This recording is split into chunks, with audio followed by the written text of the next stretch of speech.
Atos 27, quando Jesus não acalma a tempestade. Este capítulo de Atos narra a fantástica viagem de Paulo para Roma, quando saía de Cesareia, de porto em porto, pela costa por conta dos ventos.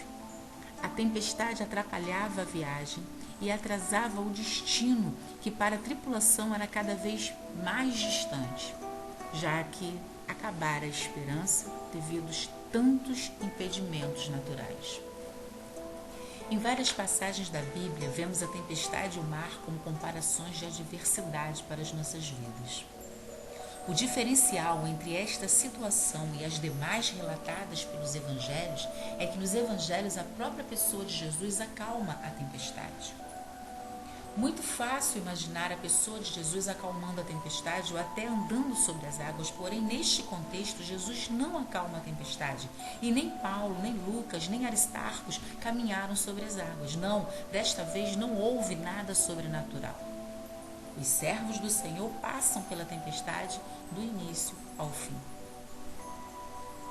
Mas que ventos são esses que impediam a viagem de Paulo?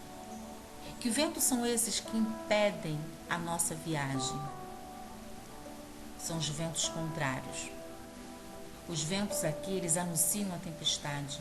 Quando estamos a passar pelo vento, devemos entender que Deus está nos preparando para a tempestade. Por isso, no livro de Provérbios, Salomão adverte: se te mostrares fraco no dia da angústia, é que a tua força é pequena. Provérbios 24:10. Cristão que se desespera com o vento jamais conseguirá vencer uma tempestade.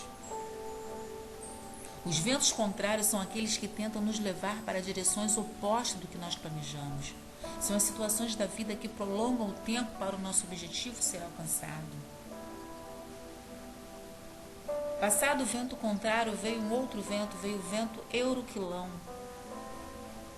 Este é um fenômeno natural do encontro de dois ventos, o vento leste e o vento oeste, ou seja, são ventos vindo de direções opostas. Sabe quando temos aquela situação que de um lado está ruim, do outro está pior? Pois é, este é o vento euroquilão na tua vida. Quando estamos sem saída, quando nós não vemos para onde correr, o que a gente faz? O barco onde estava Paulo foi à deriva.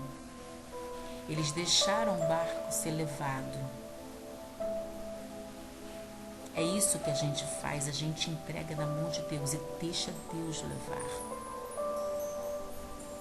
Quando nós não conseguimos nem por um lado, nem por outro, o que a gente faz? A gente busca a Deus, porque Ele é socorro presente na hora da angústia. Os ventos dificultaram a viagem de Paulo, prolongaram a viagem, mas não impediram Paulo de chegar no seu destino.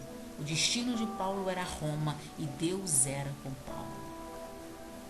Pode até demorar, pode ser difícil, você pode até parar em algumas ilhas antes, porque Paulo também parou, mas Deus é contigo. Esse vento não vai te impedir de chegar onde Deus quer que você chegue. Depois do vento veio a tempestade. Paulo se refere a uma não pequena tempestade, ou seja, havia grandes perigos, muitos estragos. A tempestade citada pelo apóstolo já tinha tirado a visão dos céus. Ele diz: há muitos dias sem estrelas nem sol. Meu Deus, que situação! Imaginar uma tempestade tão intensa na nossa vida que nos tira a visão celestial. Tempestades intensas que tiram a nossa esperança de ver o sol brilhar. Tempestades tão densas que matam as nossas esperanças. A viagem era perigosa, mas não impedia Paulo de falar com Deus. Por conta deste relacionamento divino, Deus envia um anjo do barco para levar ânimo para Paulo. Mesmo após os ventos e a tempestade, Paulo tem uma palavra de ânimo para aquela tripulação. Essa é a função do povo de Deus nessa terra, levar palavra de conforto ao aflito, sabendo que Deus tem nos dado resposta. O anjo falou para Paulo que por causa de Paulo, ninguém naquele navio ia perecer. O navio poderia até ter estragos, mas ninguém iria perecer. Creia, Deus é contigo. Se você, mesmo na tempestade, consegue ver Deus, consegue falar com Deus, consegue ouvir a voz de Deus, Ele é contigo e você não vai perecer e nem os que estão contigo. Por causa de você, Deus vai dar livramento aos que estão contigo. Graça